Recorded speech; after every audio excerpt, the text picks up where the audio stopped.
Hi, I'm Jed Herne, and this is Quick Storytelling Tips. I am a massive fan of Lessons from the Screenplay, which is a YouTube channel that has inspired my own. And recently they launched a podcast, and on that podcast, not pondcast, I don't even know what a pondcast is, they had a really good quote from one of their hosts, Trisha Arendt, who said, quote, "Who is the antagonist compared to who can be the antagonist?" End quote.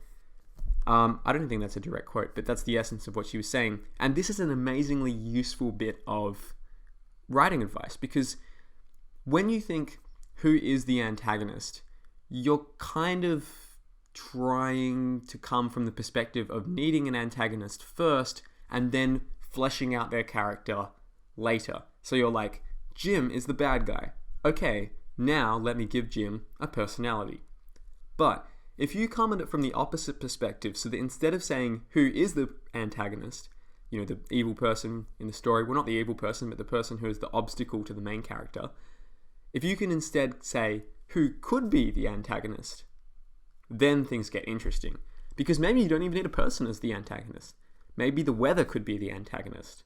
Maybe the environment could be the antagonist. Maybe society could be the antagonist. Or maybe a character who, up until now, was just an ordinary secondary character. Perhaps they could become the antagonist.